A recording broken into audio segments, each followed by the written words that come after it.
Welcome back, coders! Day 23 is going to be a fun one. We're creating a sleek slide-in side panel.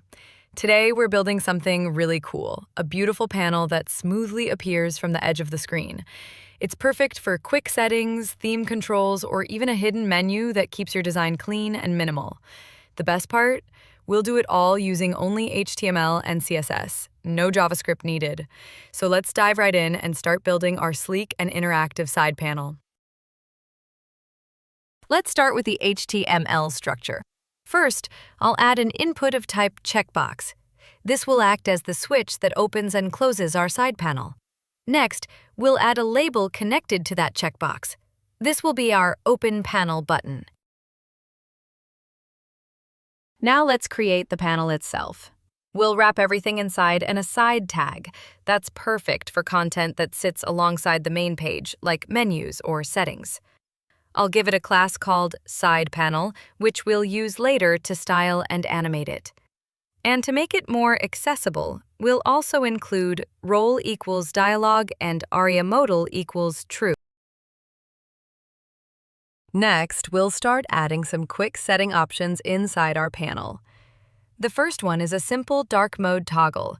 I'm using a checkbox so users can easily turn the dark theme on or off. Below that, we'll create another setting for font size.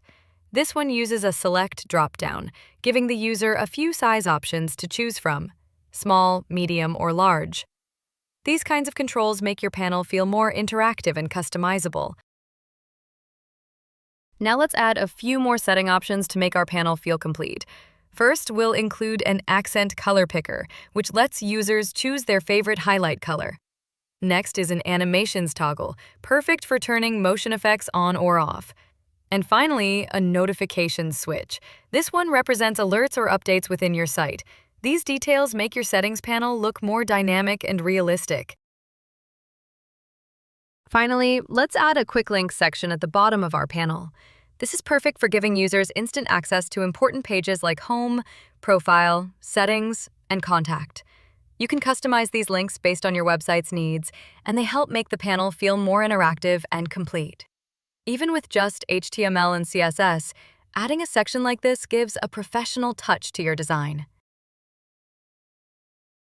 This section defines CSS variables inside the root selector, which acts like a global place to store colors and gradients for our entire project.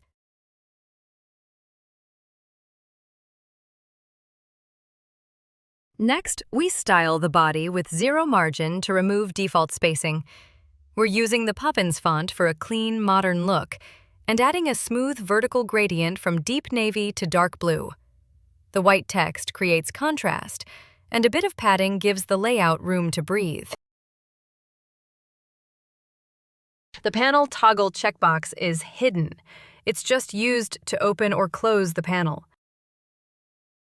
Now let's style our open and close panel buttons. We'll start by adding some comfortable padding so they're easy to click, and give them rounded corners with a 12-pixel border radius to make the design feel smooth and modern. Next, we set the cursor to pointer so users instantly know these buttons are clickable. We'll make the text a bit bolder with a font weight of 500, then add a solid border around each button. The border image slice and width are included so we can apply a nice gradient border later on. Now we'll style the Open Panel button to make it stand out. We're giving it a beautiful diagonal gradient background that blends turquoise and blue for a fresh, modern feel. The text color is set to a deep navy, so it contrasts nicely against the bright background.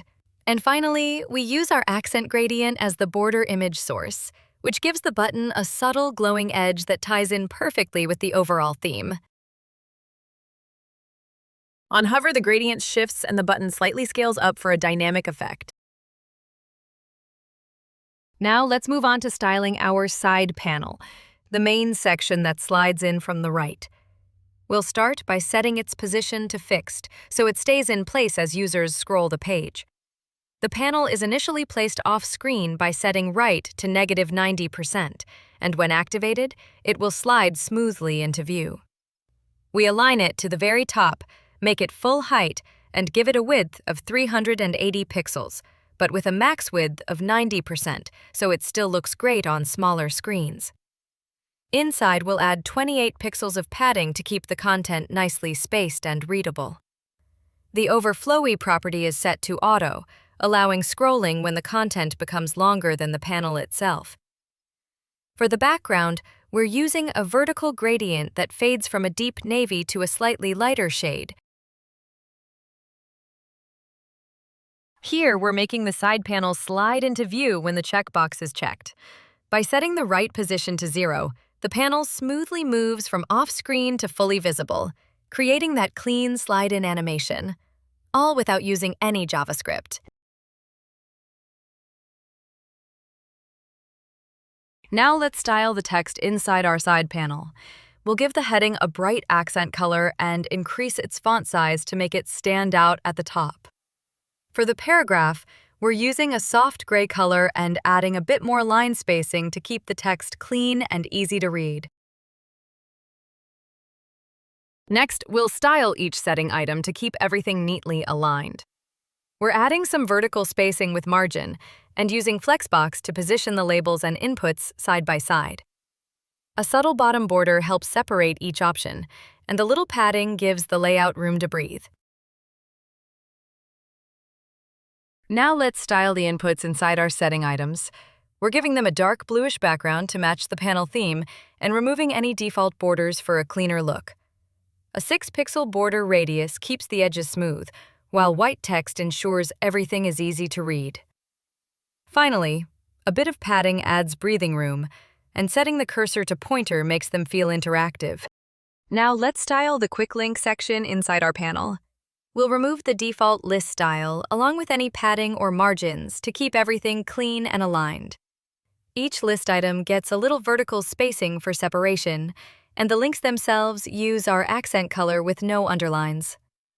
Finally, we add a smooth color transition so the hover effect feels natural and polished. Next, let's style our close panel button. We're keeping the background transparent so it blends nicely with the panel, but giving it a colorful gradient border using our accent variable for a modern touch. The border slice and width make sure the gradient wraps cleanly around the edges, while a solid border style keeps it sharp and defined. We'll add white text for contrast, a bit of padding to make the button easy to click, and slightly rounded corners for a softer look. Setting it as an inline block lets it sit neatly under our content, with some margin on top to create space. Finally, we include a smooth transition so the hover animation feels natural. When hovered, the button fills with our accent color, switches the text to a dark shade for readability, and scales up just a bit, giving it a clean, interactive feel that completes the design. Finally, we'll make the design responsive for smaller screens. We'll slightly reduce the padding and font size of both buttons and make the side panel take up 90% of the width, ensuring it looks clean and fits comfortably on mobile devices. And that wraps up day 23. We just built a sleek, fully responsive, slide-in side panel, all with pure HTML and CSS. You can use this in your own projects for quick settings, menus, or even custom dashboards. If you found this helpful, don't forget to like, subscribe, and stay tuned for day 24. We've got another awesome design coming up.